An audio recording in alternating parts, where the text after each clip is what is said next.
Hi students, आज हम लोग लाइफ प्रोसेस के बारे में डिस्कस करने वाले हैं जो कि क्लास 10th का बहुत इंपॉर्टेंट चैप्टर है। तो स्टूडेंट, सबसे पहले आपको पता होना चाहिए कि लाइफ प्रोसेस है क्या। चैप्टर का नाम ही है लाइफ प्रोसेस, तो आपको पता होना चाहिए what is the meaning of life process. तो होता क्या है कि हमें जिंदा रखने के लिए, हमें जिंदा रहने के लिए हमारी बॉडी में कुछ प्रोसेसेस होते हैं, कुछ एक्टिविटी होती है, कुछ मेटाबॉलिज्म होते हैं जो कि हमेशा चलती रहती है। तो उसी को हम क्या बोलते हैं, लाइफ प्रोसेस बोलते हैं।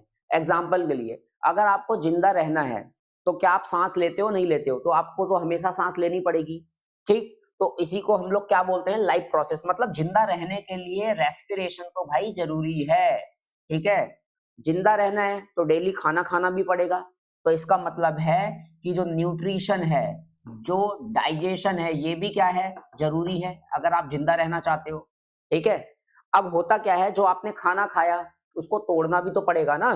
तो जब आप उसे तोड़ोगे तो तोड़ने के दौरान बहुत सारे जो पॉइजनस सब्सटेंस हैं, बहुत सारे जो हार्मफुल सब्सटेंस हैं वो भी बनते हैं। तो उस हार्मफुल सब्सटेंस को बॉडी से बाहर निकालना बहुत जरूरी है। अगर आप बॉडी से बाहर नहीं निकालोगे तो आपकी क्या हो सकती है, डेथ हो सकती है पॉइजनिंग की वजह से। तो इसका मतलब है कि आपको एक्सक्रीशन भी करना पड़ेगा हमेशा, ठीक है। डेली टू डेली बेसिस हमेशा आपकी बॉडी में एक्सक्रीशन भी होता रहेगा, हमेशा आपकी बॉडी में डाइजेशन भी होगा, रेस्पिरेशन भी होगा। अब जो खाना डाइजेस्ट हुआ है उस खाने को बॉडी में हर एक सेल, हर एक टिश्यू के पास भेजना पड़ेगा। तो किसके थ्रू भेजोगे, ब्लड के थ्रू। और ब्लड को पंप कौन करेगा, हार्ट, दिल जो है ब्लड को पंप करेगा। तो इस प्रोसेस को क्या बोलते हैं, ट्रांसपोर्टेशन। क्या बोलते हैं, ट्रांसपोर्टेशन, ठीक है। तो आप ये ध्यान रखना कि हमारी बॉडी के अंदर कुछ ऐसे से प्रोसेस होते हैं जो हमें जिंदा रखने में क्या करते हैं, हेल्प करते हैं। उन्हीं प्रोसेस को हम क्या बोलते हैं, लाइफ प्रोसेस बोलते हैं, ठीक है। हमारी बुक के अंदर 4 प्रोसेस हैं जिनको लाइफ प्रोसेस के अंदर काउंट किया गया है और जो बहुत इंपॉर्टेंट है। सबसे पहला है डाइजेशन, दूसरा रेस्पिरेशन, जिंदा रहना है तो सांस लेना पड़ेगा, जिंदा रहना है तो खाना खाना पड़ेगा, ठीक है, डाइजेशन हो गया और रेस्पिरेशन हो गया। तीसरा ट्रांसपोर्टेशन, ठीक है, खाने को जब आप डाइजेस्ट करोगे तो उसको बॉडी के अदर पार्ट्स में भेजने के लिए उसका ट्रांसपोर्टेशन करेगा, जिसमें ब्लड और जो हार्ट है वो आपकी क्या करेगा, हेल्प करेगा, ठीक है। फिर जब खाने का डाइजेशन करोगे तो बहुत सारा वेस्ट आपकी बॉडी में बनेगा, तो उस वेस्ट को बॉडी से रिमूव भी तो करना पड़ेगा। तो चौथा प्रोसेस है एक्सक्रीशन। तो ये 4 ऐसे प्रोसेस हैं जिन्हें हम लोग क्या बोलते हैं, लाइफ प्रोसेस बोलते हैं। और ये प्रोसेस आपकी बॉडी में हमेशा होते रहते हैं ताकि आपको जिंदा रखा जाए, ठीक है ना। आपके लाइफ में, आपके सर्वाइवल में चारों प्रोसेस क्या करती हैं, हेल्प करती हैं स्टूडेंट्स, ठीक है। अब हम नेक्स्ट आगे बढ़ते हैं। देखिए सर, अब लाइफ प्रोसेस की अगर बात कर रहे हैं तो एक टर्म आता है जिसको हम बोलते हैं मेटाबॉलिज्म। कौन सा टर्म आता है, मेटाबॉलिज्म। तो सर मेटाबॉलिज्म है क्या, होता क्या है, हमारे बॉडी के अंदर, हमारे बॉडी के अंदर बहुत डिफरेंट तरीके की क्या होती है, केमिकल रिएक्शन चलती है, ठीक है। जैसे आपने खाना खाया, खाने में क्या होता है, ग्लूकोज होता है। क्या होता है स्टूडेंट्स खाने में, ग्लूकोज, ठीक है। अब सर खाने में ग्लूकोज है तो C6H12 और क्या है, O6, ठीक है। जो हम सांस लेते हैं, रेस्पिरेशन करते हैं, तो उसमें क्या होगा, ऑक्सीजन। उस ऑक्सीजन का यूज करके इस ग्लूकोज को तोड़ा जाएगा और क्या बनेगा, कार्बन डाइऑक्साइड। और क्या बनता है सर, वाटर बनता है। और बहुत सारी क्या बन जाती है, एनर्जी। एनर्जी किस फॉर्म में बनती है, एटीपी के फॉर्म में, एडिनोसाइन ट्राइफॉस्फेट के फॉर्म में, ठीक है। तो इसका मतलब क्या है कि जब भी किसी चीज को आप तोड़ रहे हो तो उसको हम लोग कैटाबॉलिज्म बोलते हैं। क्या बोलते हैं, कैटाबॉलिज्म। फिर से समझिए, हमारी बॉडी के अंदर जो डिफरेंट तरीके की केमिकल रिएक्शन चल रही है, ठीक है ना, उसी को हम क्या बोलते हैं, मेटाबॉलिज्म बोलते हैं। और ये मेटाबॉलिज्म बहुत जरूरी है हमें जिंदा रखने के लिए, ठीक है ना। लाइफ प्रोसेस करवाने के लिए कुछ ऐसे ऐसे प्रोसेसेस जो जिंदा रखने में क्या करते हैं, हेल्प करते हैं, उन्हीं को क्या बोलते हैं, लाइफ प्रोसेस बोलते हैं। तो हमारी बॉडी के अंदर जो डिफरेंट तरीके की केमिकल रिएक्शन चल रही है, ये हमारे सरवाइव करने में, हमारे लाइफ को रखने में, सरवाइव करवाने में क्या करती हैं, हेल्प करती हैं, ठीक है। जैसे ग्लूकोज, ठीक है, ऑक्सीजन के साथ रिएक्शन करके किसमें तोड़ देगा इसको, कार्बन डाइऑक्साइड और वाटर, और क्या बनाएगा, एटीपी। भाई एनर्जी की तो जरूरत पड़ेगी, ठीक है ना। एनर्जी के बिना, एनर्जी के तो आप काम ही नहीं कर पाओगे। तो ये एक प्रकार की केमिकल रिएक्शन है। ये केमिकल रिएक्शन हमारे सेल के अंदर चल रही है, ठीक है ना, जो ब्रेक डाउन ऑफ ग्लूकोज हो रहा है। तो इसी को मेटाबॉलिज्म बोल रहे हैं, ठीक है। और ये मेटाबॉलिज्म की वजह से ही आप क्या कर रहे हो, सर्वाइव कर रहे हो, ठीक है। तो लाइफ प्रोसेस का ही क्या है, पार्ट है, ठीक। अब कैटाबोलिज्म, जब भी किसी चीज को तोड़ा जाएगा तो उसको बोलेंगे कैटाबोलिज्म। क्या बोलते हैं? कैटाबोलिज्म। जैसे break down of glucose is the example of catabolism. फिर हमारी बॉडी के अंदर बहुत सारी चीजों को सिंथेसाइज भी किया जाता है, ठीक है। कैसे सिंथेसाइज किया जाता है समझना। सर होता क्या है कि हमारी बॉडी के अंदर जो एमिनो एसिड होता है, ठीक है, एमिनो एसिड से एक्चुअली बच्चे प्रोटीन बनता है। क्या बनता है? प्रोटीन। तो जब हम खाना खाते हैं तो उसमें क्या होता है, एमिनो एसिड बहुत सारी हमारी बॉडी के अंदर जाएगी। तो बहुत सारे एमिनो एसिड को आपकी बॉडी क्या करती है? जोड़ती है। बहुत सारे एमिनो एसिड को आपकी बॉडी क्या करती है? जोड़ती है और एक बड़ा सा मॉलिक्यूल बना देती है, जिस मॉलिक्यूल को हम लोग क्या बोलते हैं? प्रोटीन बोलते हैं। क्या बोलते हैं? प्रोटीन बोलते हैं, ठीक है। आप जैसे एक और चीज एनाबोलिज्म बताता हूँ, प्लांट में कैसे होता है। आपको पता है प्लांट कार्बन डाइऑक्साइड यूज करता है और क्या यूज करता है प्लांट? वाटर यूज करता है। अभी इसके बारे में आएगा बहुत अच्छे तरीके से। और आपको पता होगा क्लोरोफिल। क्या? क्लोरोफिल, ठीक है। और साथ में किसका यूज करेगा? सनलाइट। इनका यूज करके प्लांट क्या बना रहा है? C6H12O6 नई चीज सिंथेसाइज कर रहा है, ठीक है। तो जब भी आपका कॉम्प्लेक्स सब्सटेंस सिंथेसाइज हो सिंपल से, सिंपल क्या है? CO2 वाटर बिल्कुल सिंपल मॉलिक्यूल है, आपस में जुड़ के क्या बना रहे हैं? ग्लूकोज। तो इसी को एनाबोलिज्म बोलते हैं। क्या बोलते हैं स्टूडेंट्स? एनाबोलिज्म। तो आई होप सो आपको मेटाबॉलिज्म थोड़ा समझ में आया होगा, ठीक है। अब मेटाबॉलिज्म के बाद यहां पर चलते हैं सर, न्यूट्रिशन की बात करते हैं, ठीक है। What is the nutrition? एक बात बताओ, क्या आप लोग डेली खाना खाते हो? नहीं खाते हो? खाते होगे। कुछ लोग तो 2-2 3-3 टाइम भी खाना खाते होंगे, ठीक है।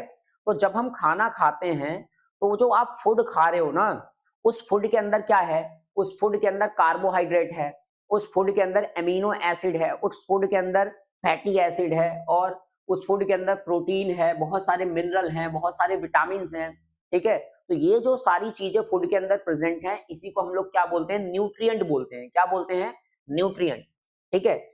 इन्हीं न्यूट्रिएंट को हमारी बॉडी क्या करती है? यूज करती है। क्या करती है? यूज करती है।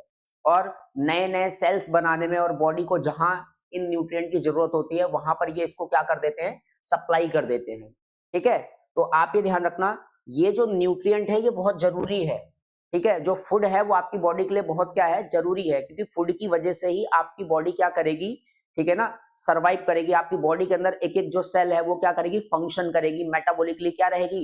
एक्टिव रहेगी, ठीक है। बिना खाने के क्या आप जिंदा रह सकते हो? नहीं रह सकते हो। तो खाने के अंदर जो न्यूट्रिएंट हैं, ठीक है, न्यूट्रिएंट मतलब खाने के अंदर आपको पता होगा कार्बोहाइड्रेट होता है। कार्बोहाइड्रेट मतलब ग्लूकोज, एक जो फैट होगा, प्रोटीन जो होगा, मिनरल्स जो होंगे, और बहुत सारे जो विटामिन होंगे, ठीक है। इन सभी को हम लोग क्या बोलते हैं? न्यूट्रिएंट्स बोलते हैं, ठीक है।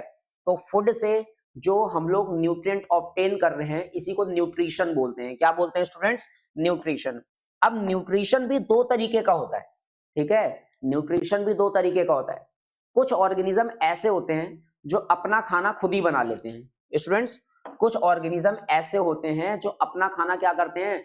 खुद ही बना लेते हैं। ऐसे ऑर्गेनिज्म को बोलते हैं ऑटोट्रॉपिक ऑर्गेनिज्म। देखिए सर, नाम से ही पता लग रहा है ना, ऑटो। ऑटो मतलब स्वयं, खुद। ट्रॉपिक मतलब फूड, ठीक है ना। ऐसे ऑर्गेनिज्म जो अपना खाना खुद बना सकते हैं, वो अपने खाने के लिए किसी दूसरे ऑर्गेनिज्म पे डिपेंड नहीं करते हैं, अपना खाना खुद ही बना लेते हैं, ठीक है ना। ऐसे ऑर्गेनिज्म को क्या बोलते हैं? Autotrophic organism. यहां लिख दे रहा हूं मैं, ऑर्गेनिज्म, ऑर्गेनिज्म, ठीक है ना, which make their own food, जो अपना खाना खुद बना सकते हैं, अपने खाने के लिए किसी पे डिपेंड नहीं करते हैं, उसी को ऑटोट्रॉपिक बोलते हैं, ठीक है स्टूडेंट्स। ठीक। अब ये जो ऑटोट्रॉपिक ऑर्गेनिज्म होता है अपना खाना कैसे बनाते हैं भाई? ऑटोट्रॉपिक में कौन आता है आपका? आपका ऑटोट्रॉपिक में ग्रीन प्लांट आते हैं। ग्रीन प्लांट अपना खाना खुद ही बना लेते हैं। कुछ बैक्टीरियाज होते हैं स्टूडेंट्स, क्या होते हैं? कुछ बैक्टीरियाज, इनके पास भी क्लोरोफिल होता है, तो ये भी अपना खाना क्या कर लेते हैं? खुद बना लेते हैं, ठीक है। अब इनको खाना बनाने के लिए क्या चाहिए? इनको खाना बनाने के लिए सर कार्बन डाइऑक्साइड चाहिए, अभी फोटोसिंथेसिस में डिस्कस करूंगा इसके बाद में। साथ में वाटर चाहिए और सनलाइट। सोचो, कार्बन डाइऑक्साइड, वाटर और सनलाइट की हेल्प से ही अपना क्या कर ले रहे हैं? खाना बना ले रहे हैं। किसी दूसरे ऑर्गेनिज्म से अपना खाना ऑब्टेन नहीं कर रहे हैं, तो ये अपना खाना खुद ही क्या कर ले रहे हैं? बना ले रहे हैं। दैट इज वाई इन्हें हम लोग बोलते हैं ऑटोट्रॉपिक ऑर्गेनिज्म। और इनको खाना बनाने में जो एक पिगमेंट है वो हेल्प करता है, उस पिगमेंट को बोलते हैं क्लोरोफिल। जितने भी प्लांट हैं अपना खाना क्यों बना लेते हैं, क्योंकि उनके पास एक पिगमेंट होता है जिसे बोलते हैं क्लोरोफिल, और वही क्लोरोफिल इनको खाना बनाने में क्या करता है, हेल्प करता है। ये डिफरेंस के फॉर्म में क्वेश्चन आता है स्टूडेंट्स, ठीक है ना। नेक्स्ट, हेट्रोट्रॉपिक न्यूट्रिशन, नाम से ही पता लग रहा है ऐसे ऑर्गेनिज्म जो अपने खाने के लिए, अपने फूड के लिए, अपने न्यूट्रिशन के लिए किसी दूसरे ऑर्गेनिज्म पे क्या करते हैं, डिपेंड करते हैं। Food is obtain from other organism, तो ऐसे ऑर्गेनिज्म को हम लोग क्या बोलते हैं, हेट्रोट्रॉपिक ऑर्गेनिज्म, ठीक है। क्योंकि अपना खाना खुद तो बना नहीं पाएंगे, तो इनके अंदर क्लोरोफिल नहीं होगा। इनके अंदर क्लोरोफिल क्या होता है, एब्सेंट होता है। तो जितने भी आपके एनिमल्स हो गए, जितने भी आपके फंजाई हो गए, सारे के सारे किसके अंदर आते हैं, हेट्रोट्रॉपिक ऑर्गेनिज्म में आते हैं। किसमें आते हैं स्टूडेंट्स, हेट्रोट्रॉपिक ऑर्गेनिज्म में, ठीक है। देख सकते हो ये प्लांट है, ठीक है। प्लांट अपना खाना खुद बना रहा है, सूरज की रोशनी से कार्बन डाइऑक्साइड ले रहा है और यहाँ से वाटर ले रहा है और लीफ के अंदर ग्लूकोज बन जा रहा है। लेकिन यहीं पे शेर को देखो आप, ठीक है ना, ये शिकार करके अपना खाना क्या कर रहा है, ऑब्टेन कर रहा है। अपना खाना किसी दूसरे ऑर्गेनिज्म से क्या कर रहा है, ऑब्टेन कर रहा है। तो ऐसे ऑर्गेनिज्म को हम लोग बोलते हैं हेट्रोट्रॉपिक ऑर्गेनिज्म। क्या बोलते हैं, हेट्रोट्रॉपिक ऑर्गेनिज्म। तो स्टूडेंट्स जनरली क्या होता है, डिफरेंस आता है, difference between autotrophic and heterotrophic organism. तो आई होप सो आप ये डिफरेंट लिख लोगे, ठीक है। सिंपल, जो अपना खाना खुद बनाता है उसे ऑटोट्रॉपिक, जो अपने खाने के लिए दूसरे पे डिपेंड कर रहा है उसे बोलते हैं हेट्रोट्रॉपिक। ऑटोट्रॉपिक वाले में क्लोरोफिल होगा और इसमें क्लोरोफिल नहीं होगा, ठीक है ना। और ये अपना खाना कार्बन डाइऑक्साइड, वाटर, सनलाइट से क्या कर लेंगे, बना लेंगे। इसमें सारे ग्रीन प्लांट आ जाएंगे और बैक्टीरिया आ जाएंगे, ठीक है। और इसमें सारे के सारे एनिमल और फंगस आ जाएंगे, फंजाई आ जाएंगे, ठीक है स्टूडेंट्स। अब नेक्स्ट पहुंचते हैं। ये तो आपको पता लग गया ऑटोट्रॉपिक और हेट्रोट्रॉपिक, ठीक है। आपको पता होना चाहिए जो आपका हेट्रोट्रॉपिक होता है ना, इसके भी टाइप होते हैं।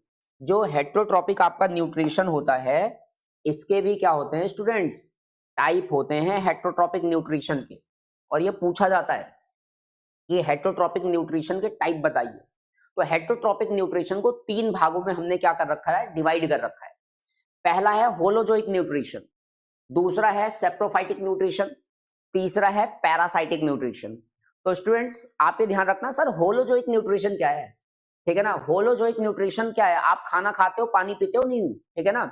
तो जब भी कोई ऑर्गेनिज्म सॉलिड या लिक्विड फॉर्म में फूड को क्या करे, ऑब्टेन करे, तो उसी को होलोजोइक न्यूट्रिशन बोलते हैं। जैसे जब ह्यूमन है, जब वो पानी पीता है तो पानी पी रहा है और खाने को भी वो खा ही रहा है।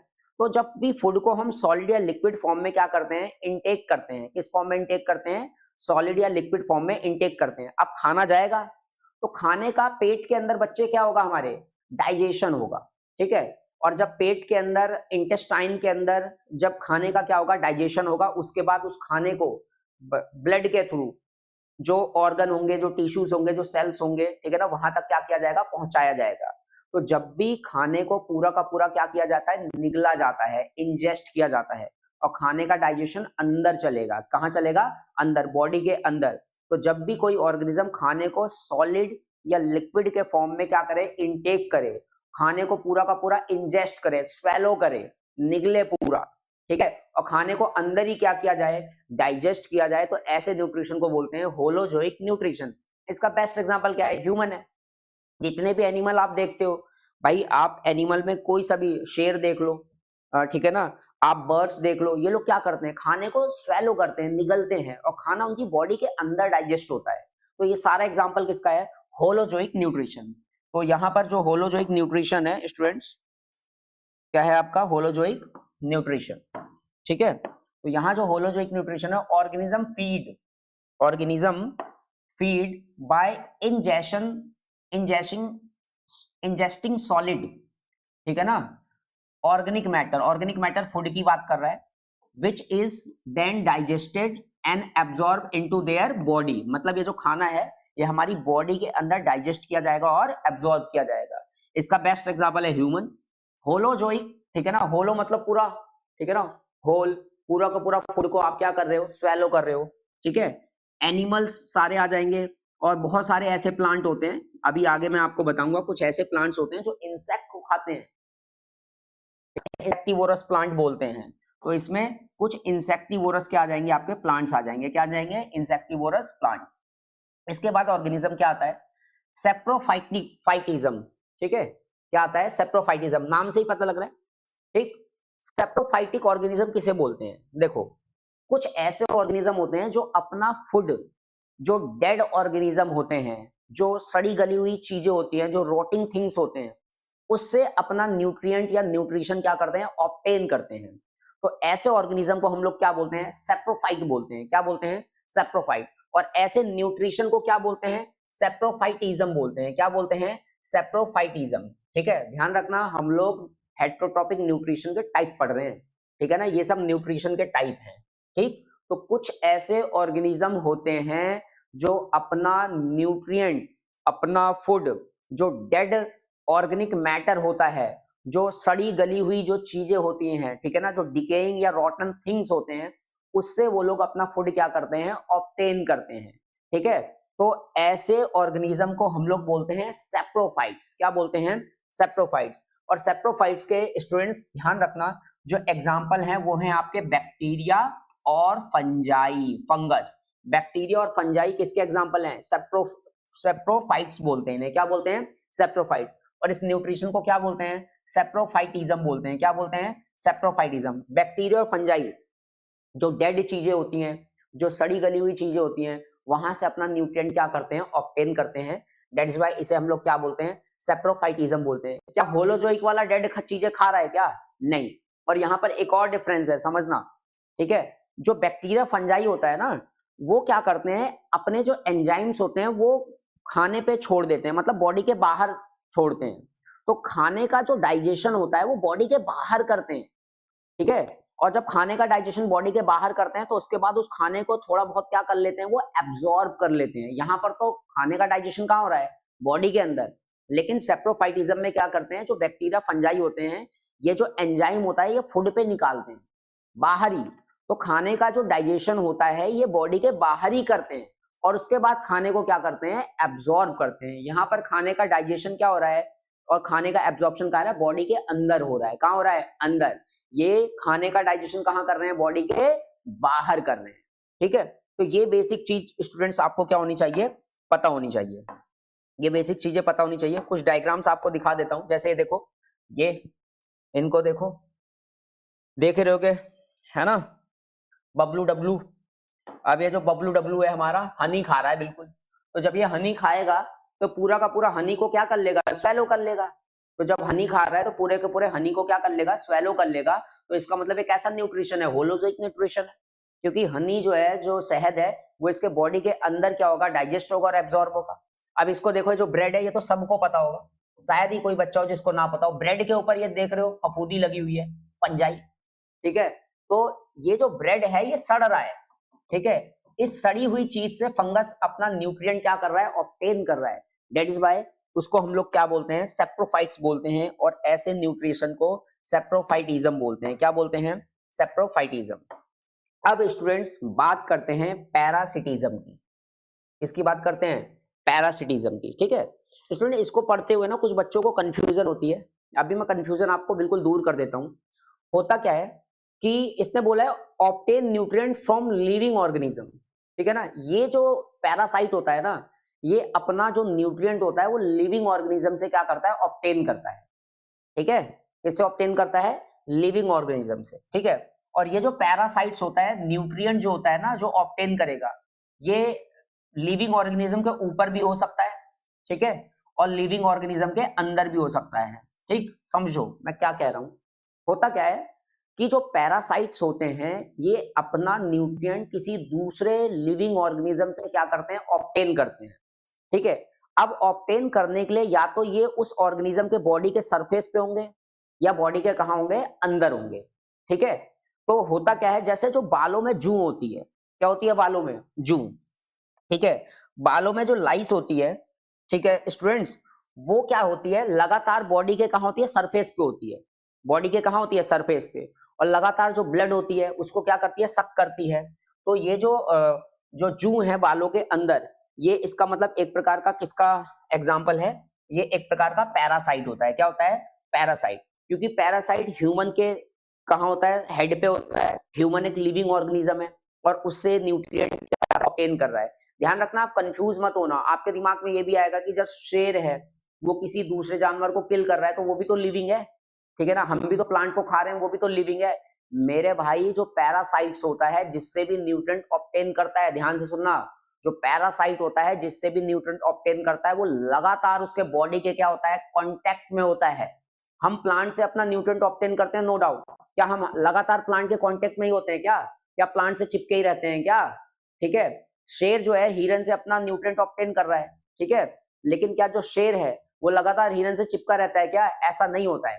पैरासाइट जिस भी ऑर्गेनिज्म से अपना न्यूट्रिएंट ऑब्टेन करेगा वो उस ऑर्गेनिज्म से क्या रहेगा, बॉडी के कांटेक्ट में रहेगा परमानेंट, ठीक है ना। जू जू क्या बॉडी के कांटेक्ट में नहीं रहता है? रहता है, ठीक है ना, हमेशा रहता है। देखो होगा बहुत सारे जो डोगेस होते हैं, बहुत सारे जो जानवर होते हैं, उनके जो टिक्स होता है, क्या होता है, टिक्स इस तरीके का होता है और वो चिपका हुआ है, ठीक है ना, उसके ईयर से या उसके बॉडी पार्ट से, और उसका ब्लड हल्का हल्का क्या कर रहा है, सक कर रहा है, तो लगातार बॉडी के कांटेक्ट में है, ठीक है ना। और ये लिविंग ऑर्गेनिज्म है, लिविंग ऑर्गेनिज्म से न्यूट्रिएंट क्या कर रहा है, ऑब्टेन कर रहा है। इसी को तो पैरासाइट बोलते हैं। क्या बोलते हैं इसी को? पैरासाइट। ये लीच, इसे जोक भी बोलते हैं, बहुत सारे बच्चे इसे जानते होंगे। तालाब उलाब में अगर आप कभी नहाओगे, ठीक है ना, बहुत बार तालाब में जो गाय भैंस नहाती हैं उनसे भी ये चिपक जाती हैं। ह्यूमन भी बहुत बार अगर तालाब में नहाता है तो उनसे भी ये चिपक जाती है। अब ये क्या करती है ना, आपका ब्लड सक करेगी। अब आप समझो, ब्लड इसके लिए न्यूट्रिएंट है, तो जब ये आपका ब्लड सक कर रही है तो लगातार ये आपके बॉडी के क्या होगी, कांटेक्ट में होगी, तो इसलिए ये भी क्या है, आपका पैरासाइट है, ठीक है ना। लगातार आपके बॉडी के कांटेक्ट में रहेगी और ब्लड क्या करेगी, सक करती जाएगी, ठीक है। अगर आपने इसको हटाया नहीं तो आपकी बॉडी से हटेगी नहीं, लगातार ब्लड सक करती रहेगी और इसका साइज क्या होता रहेगा, बढ़ता रहेगा, ठीक है ना। गाँव में देखा होगा लोग इस पे नमक डाल देते हैं, उसके बाद ये सिकुड़ जाता है और इसकी डेथ हो जाती है, ठीक है। तो तालाब उलाब में अगर आप जाओगे तो ये वहां पर ह्यूमन से और जो जानवर होते हैं उससे क्या होते हैं, चिपक जाती है और वहां से ब्लड लगातार क्या करती रहती है, सक करती रहती है। तो आपका ये जो लाइस है, क्या है, लाइस हो गया, टिक्स हो गया, लीच हो गया, ये सब स्टूडेंट्स क्या हैं, आपके पैरासाइट्स हैं। अब सबसे मजेदार चीज, क्या प्लांट भी पैरासाइट की तरह हो सकते हैं? ठीक है सर, क्या प्लांट भी पैरासाइट की तरह हो सकते हैं? तो यस सर, आप इस चीज को ध्यान रखना। एक ऐसा प्लांट है जो अपना खाना नहीं बना पाता है, ठीक है ना, जो कि पैरासाइट है, दूसरे प्लांट पे क्या करता है, डिपेंड करता है, सरवाइव करता है। दिख रहा होगा ये दिख रहा होगा आपको ऐसे, ठीक है ना। सर ये जो है ना बिल्कुल जाल सा है, इस प्लांट में लीफ नहीं होती। तो अगर इस प्लांट में लीफ नहीं है, ठीक है, तो इसके अंदर क्या क्लोरोफिल होगा? तो इस प्लांट में क्लोरोफिल नहीं होता है। तो इस प्लांट में जब क्लोरोफिल नहीं है तो अपना खाना बना ही नहीं पाता है, तो अपना खाने के लिए दूसरे प्लांट पे क्या करता है, डिपेंड करता है। तो देखो दूसरे प्लांट पे खूब ग्रो किया हुआ है। तो स्टूडेंट इस प्लांट को बोलते हैं कसकुटा। क्या बोलते हैं? कसकुटा। हिंदी में बोलते हैं अमरबेल। क्या बोलते हैं? अमरबेल। तो ध्यान रखना, अगर आपसे पूछा जाए एक ऐसा प्लांट जो पैरासाइट है तो आप उसका क्या नाम दोगे? कसकुटा। क्या नाम दोगे? कसकुटा। इसका हिंदी में नाम होता है अमरबेल। क्या होता है? अमरबेल। इसके लीफ में, पहली बात तो लीफ है ही नहीं, ठीक है ना, ढंग से लीफ है ही नहीं इसमें, तो इसमें क्लोरोफिल होता ही नहीं है। क्या नहीं होता इसमें? क्लोरोफिल होता ही नहीं है, ठीक है। क्लोरोफिल लॉस हो गया इसका, तो इस वजह से अपना खाना नहीं बना पाती है, तो अपने खाने के लिए दूसरे ऑर्गेनिज्म पे क्या करती है, डिपेंड करती है। डेट इज वाई इसको हम लोग क्या बोलते हैं? पैरासाइट बोलते हैं। क्या बोलते हैं स्टूडेंट्स? पैरासाइट बोलते हैं, ठीक है। अब कुछ क्वेश्चन उठाते हैं अपन, देखना जरा। Organism capable of synthesising their own food. ऐसे ऑर्गेनिज्म जो अपना खाना खुद बना सकते हैं, तो सबको पता है ऐसे ऑर्गेनिज्म को क्या बोलते हैं? ऑटोट्रॉफ। क्या बोलते हैं स्टूडेंट्स? ऑटोट्रॉफ। नेक्स्ट देखिए सर, ये इस पे आते हैं। देखो आपको पता होना चाहिए स्टूडेंट्स, सर जो अमीबा होता है ना आपका, ठीक है, ये एक यूनिसेलुलर ऑर्गेनिज्म है, एक प्रकार का प्रोटोजोआ है। तो सर जो आपका अमीबा होता है ये भी तो खाना ऑब्टेन करता है ना, ये भी क्या करता है? खाना ऑब्टेन करता है। तो अमीबा में, अमीबा क्योंकि एनिमल है, तो एनिमल है तो हेटरोट्रॉपिक न्यूट्रिशन होगा। अब हेट्रो में भी किस तरीके का न्यूट्रिशन है? पैरासिटिज्म है, सेप्रोफाइटिज्म है या होलोजोइक है? तो अमीबा में होलोजोइक न्यूट्रिशन होता है, क्योंकि खाने का डाइजेशन अमीबा के सेल के अंदर होता है, ठीक है ना, और एब्जॉर्प्शन भी सेल के अंदर होता है, ठीक है। इस वजह से ये होलोजोइक न्यूट्रिशन है। तो कई बार सीबीएसई में इसके स्टेप्स आ जाते हैं, तो देख लो ये इस तरीके से लिखा हुआ है, ठीक है। सबसे पहले ये अमीबा है। क्या स्टूडेंट्स? अमीबा दिख रहा होगा आपको, ठीक है। तो अमीबा के पास में यहाँ पर ये फूड है, क्या है? फूड। तो अमीबा सेंसेस फूड, अमीबा को सेंस हुआ कि यार फूड है। अब अमीबा क्या बनाता है इसके आसपास? अमीबा इसके आसपास स्यूडोपोडिया बनाता है। अब जिनको स्यूडोपोडिया नहीं पता, तो स्यूडो मतलब होता है फैल्स, स्यूडो मतलब क्या होता है? फैल्स, ठीक है। और स्टूडेंट्स, पोडिया का मतलब होता है फीट, ठीक है। तो एक्चुअली यूनिसेलुलर ऑर्गेनिज्म है, तो इसके कौन से हाथ पैर होंगे? तो ये थोड़ा इस तरीके का बनने लगता है, तो इसी को हम लोग क्या बोलते हैं? स्यूडोपोडिया बोलते हैं। क्या बोलते हैं? स्यूडोपोडिया, फैल्स फीट, जिसकी हेल्प से मूव भी करता है और फूड को क्या करता है? कैप्चर करता है। तो फूड को ये चारों तरफ से कैप्चर करेगा, मतलब घेरेगा, और घेरने के बाद इस फूड को ये क्या कर लेगा? तो सेल के अंदर ले लेगा। तो ये जो फूड है ना, इसके ऊपर एक लेयर चढ़ी होगी, एक मेम्ब्रेन चढ़ी होगी, फूड के ऊपर एक लेयर चढ़ी होगी, और क्या चढ़ी होगी? मेम्ब्रेन। तो उसी को हम बोलते हैं फूड वैक्यूल। क्या बोलते हैं स्टूडेंट्स? Food vacuole. अब होता क्या है स्टूडेंट, समझना, ये जो फूड वैक्यूल है, ये जो क्या है? फूड वैक्यूल, जिसके अंदर फूड है, इसके अंदर फिर क्या आता है? एंजाइम आते हैं। क्या आते हैं? एंजाइम। फूड वैक्यूल के साथ एंजाइम क्या होंगे? मिक्स होंगे, ठीक है। तो enzyme from the cytoplasm are secreted into the food vacuole, ताकि इसके अंदर जो फूड है उसको एंजाइम क्या कर सकें? डाइजेस्ट कर सकें।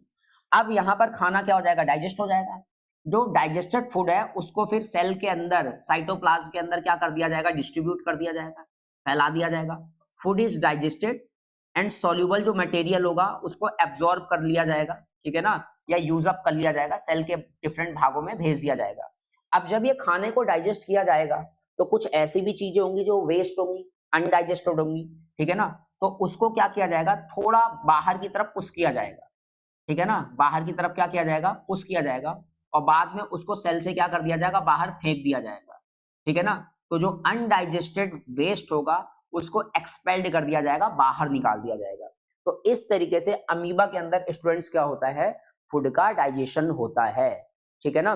और अमीबा के अंदर ध्यान रखना, होलोजोइक न्यूट्रिशन होता है। कैसा न्यूट्रिशन होता है? होलोजोइक न्यूट्रिशन होता है, ठीक है। कैसा न्यूट्रिशन होता है? होलोजोइक।